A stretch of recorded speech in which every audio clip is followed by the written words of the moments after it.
I've been with my fiancé for 3 years, 8 months engaged.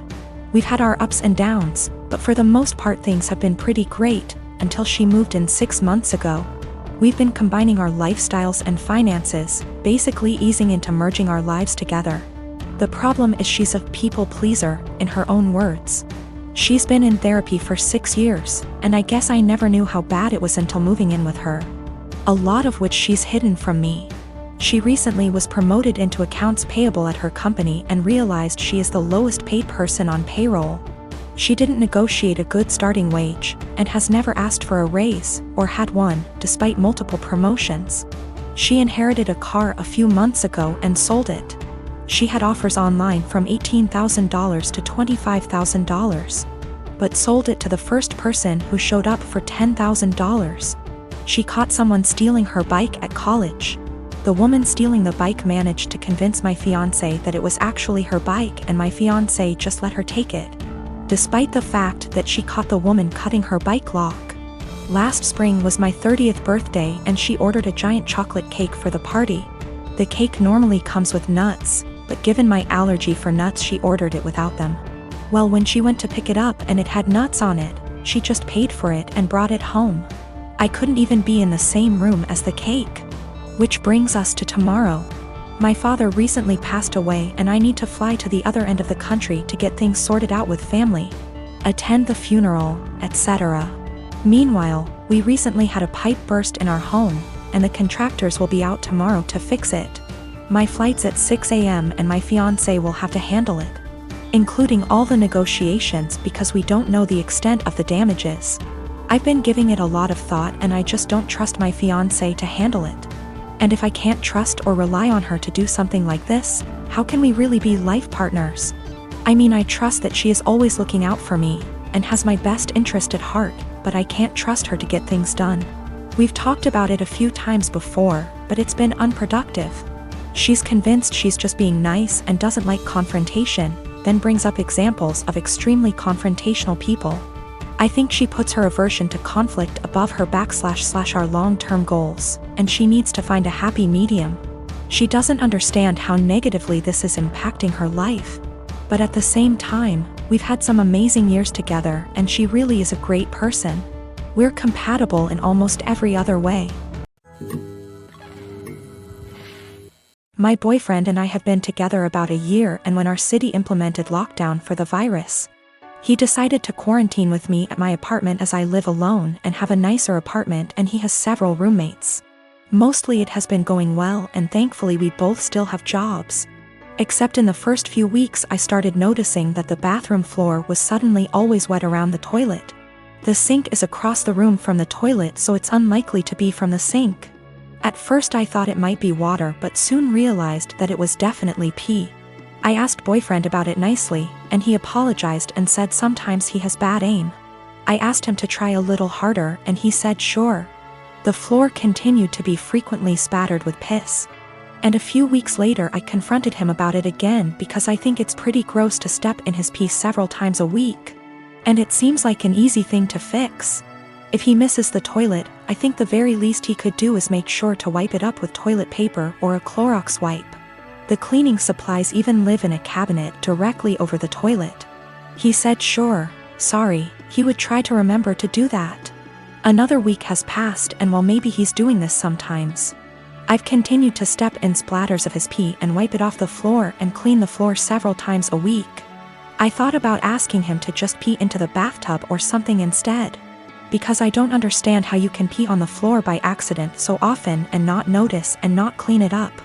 Last night I got up to use the bathroom in the middle of the night and absolutely stepped in piss, for the 12,312,301,298th time. I had it and I didn't want to pick a fight or ask him again since it seems clear he can't or won't change. So I got one of my dog's wee pads from when he was a puppy, he is well trained now, and cut it up a bit and taped it down to make a sort of skirt or mat around the floor near the toilet to at least absorb the piss. Boyfriend saw this morning and is furious with me, saying that I'm calling him a dog, comparing him to an animal, etc. Honestly, I was not thinking that at all. I just was trying to be resourceful and solve the problem for myself since I don't like piss on my bathroom floor, and don't like stepping in it. I didn't feel like arguing about it anymore. And putting a material specifically meant to absorb pee around the area he keeps peeing on by accident seemed like a practical solution. I'm a student.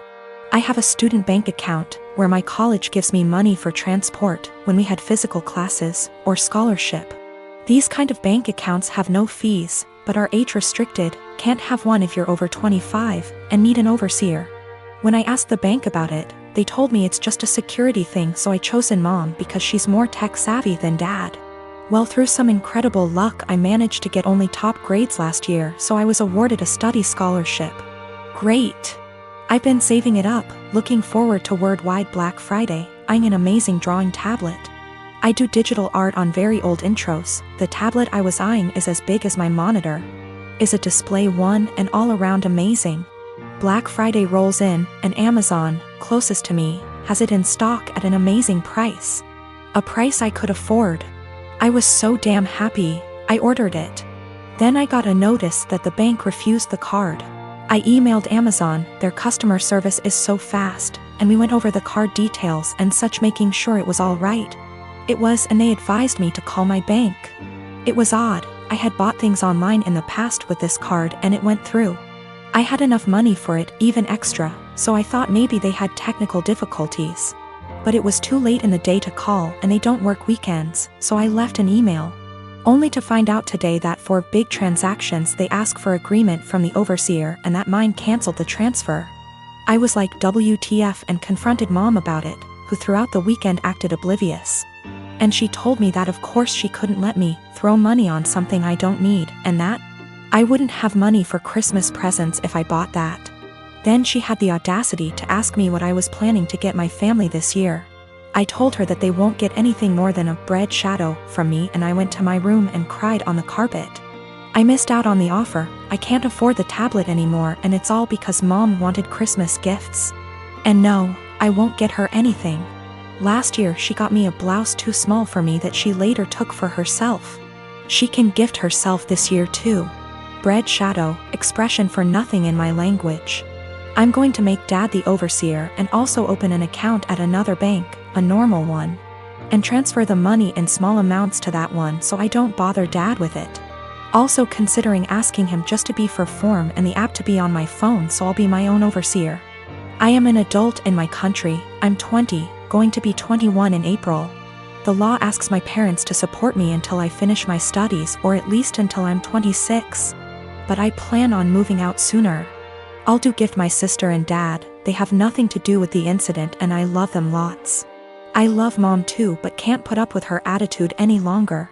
Regarding what I'll give her, not sure yet. She didn't react like that because she got me the tablet already. It's not her character to get me something she can't use. Regarding the gift dad's planning on, and which she'll claim is from both of them, dad is going to build a bigger enclosure for my lizard. I may wrap my lizard's old branches nice and gift those to mom, as per Christmas traditions regarding naughty kids. And she doesn't like my scaly boy at all, so double points I goose. People saying that a drawing tablet is useless.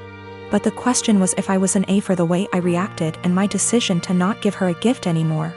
As it's my money, I literally can do whatever I wish with it, and a display drawing tablet is incredibly useful for an aspiring digital artist as myself. I am a hiring manager at a tech company, and I was hiring for summer internships a little while ago. We had a guy, about 19 years old, applying for a summer internship between his freshman and sophomore years of college. It was a virtual interview over Zoom because of COVID.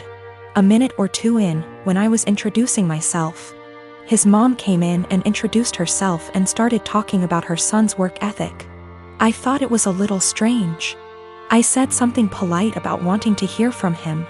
She just didn't get the hint and kept coming into camera frame during the interview and interrupting her son to answer questions for him. I asked a few technical questions which he seemed to answer well, and then cut the interview fairly short. I thought that was all over and done with until I'd gotten an email from a woman, a month later, asking about her son's application. She seemed offended he hadn't gotten an acceptance or rejection. It bothered me. I felt bad for the kid, honestly. Way back when I was a teenager, my mom used to pull the same shit. but luckily she only did that when I was 15 and working for a day camp. Not when I was an adult applying for engineering jobs. But I felt like this poor kid was getting his chances ruined because his mom wasn't giving him the chance to apply on his own. I sent an email back saying I was not at liberty to send information about an application to anybody but the applicant. I also asked HR to send an email to the kid saying sorry, but we were not making him an offer.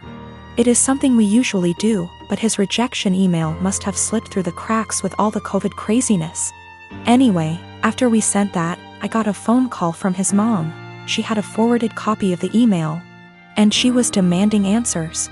I said that I could not comment on the guy's performance in the interview to her as she was not the applicant. If he wanted to reach out to me, I was happy to give him some feedback. However, I could say that regardless of his performance, her presence in the interview took him out of consideration for the position. We were looking for an independent and self-driven person for the position, and for that reason, it is important to see an applicant speak for themselves, follow up themselves, etc. I also said that, as a piece of advice, every hiring manager I've met in my career who sees someone other than the applicant answering questions during an interview, following up on the applicant's behalf, etc., would also put their resume in the do not hire pile. Since, while the applicant may be skilled and motivated, they need the ability to demonstrate those traits themselves. She blew up at me over that, kinda cussing me out to the point where I hung up.